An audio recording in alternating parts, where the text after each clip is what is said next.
শেখ মুজিবের মতো নেতা 7টা সিট ছেড়েছে মাত্র, তার 100 সিট ছাড়ার মতো উদারতা ছিল না। তাহলে আওয়ামী মাইন্ডসেটটা দেখেন, ইসলামী ব্যাংক দখলের সাথে মিলায় পড়েন।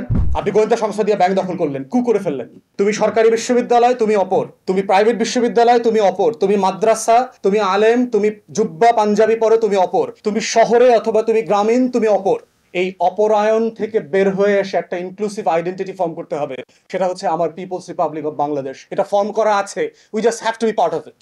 এটাই হচ্ছে ফিউচার, টাইটেলের ফিউচার। কোথায় কোথায় ভুল করেছি ফার্স্ট রিপাবলিকে ভুল করেছি, সাম্য, মানবিক মর্যাদা, সামাজিক সুবিচারের কথা লেখা ছিল, কিন্তু 4টা নতুন আইডিয়াস কনস্টিটিউশনে আমরা যোগ করলাম, which have never been part of the struggle. Secularism, democracy, socialism, Bangali nationalism, এগুলো কোথায় পেলেন আপনি? এগুলো তো যুদ্ধের আইডিয়ার মধ্যে ছিল না। আপনি এটা আওয়ামী লীগের কনস্টিটিউশনেও ছিল না, 70-এর ইলেকশন ম্যান্ডেটেও ছিল না। তো এটা পেলেন কোথায়? দিলেন। সমস্যাটা কোথায় দেখেন, কন্ট্রাডিক্টরি প্রপোজিশনস। আপনি বলছেন ডেমোক্রেসির কথা, ডেমোক্রেসি মানে কি? ডেমোক্রেসির সাথে একটা উদার পুঁজিবাদী অর্থনীতির সম্পর্ক আছে। আবার সমাজতন্ত্রের কথা বলছেন, যে সে বলছে যে আপনার ব্যক্তিগত প্রপার্টি, দোকান পাট, জমি জমা, বাড়ির মালিক টালিক সবকিছু রাষ্ট্র চাইলে ন্যাশনালাইজ করে ফেলতে পারবে। তাহলে ব্যক্তিকে বলছে তুমি ব্যবসা করো, তোমার ফ্রি এন্টারপ্রাইজ আছে, কিন্তু তুমি যখন খুব প্রফিটেবল হয়ে যাবা তখন আমি তোমার সম্পত্তিটা ন্যাশনালাইজ করে ফেলতে পারবো। তাহলে আওয়ামী মাইন্ডসেটটা দেখেন, ইসলামী ব্যাংক দখলের সাথে মিলায় পড়েন, এস আলমের 8টা ব্যাংক দখলের স্ট্র্যাটেজির সাথে মিলায় পড়েন, যে আপনি ফ্রি এন্টারপ্রাইজ করতে দিলেন when they're very profitable, one of the most successful enterprise in the whole of Asia, you allowed the DGFI and NSI to take it over. আপনি গোয়েন্দা সংস্থা দিয়ে ব্যাংক দখল করলেন, কু করে ফেললেন। তাহলে ওই যে 72-এর মাইন্ডসেট, যে আমি কিভাবে ডেমোক্রেসি, সোশ্যালিজম, সেকুলারিজমের এই কপচা দিয়ে আমি যাচ্ছে তাই করতে পারবো।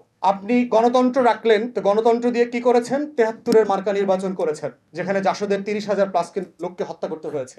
7টা সিট। শেখ মুজিবের মতো নেতা 7টা সিট ছেড়েছে মাত্র, তার 100 সিট ছাড়ার মতো উদারতা ছিল না। How could be the father of nation? এতটুক জেনারসিটি জান নাই, যে this is my people, this is my nation, I would sacrifice all of the seats in your favour. তখন না আপনি ফাদার অফ নেশন হবেন।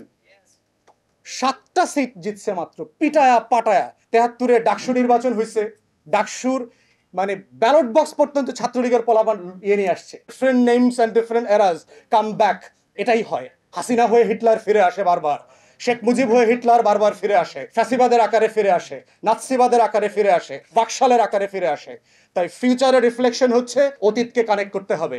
First Republic is dead and dusted, first constitution of the 1972 is dead and dusted. এই নেশনকে monsoon রেভলিউশনের আকাঙ্ক্ষাকে ধারণ করে, আমাদের স্বাধীনতার যে আকাঙ্ক্ষাপত্র ছিল সেটাকে ধারণ করে নতুন করে এই রাষ্ট্রকে ডিফাইন করতে হবে। এই নতুন রাষ্ট্র হইতে হবে সবার, এখানে কোনো অপরায়ণ থাকবে না, এই ভূখণ্ডের সবাই এখানকার ইকুয়াল সিটিজেনশিপ। এটাই হচ্ছে ফিউচারের পলিটিক্স।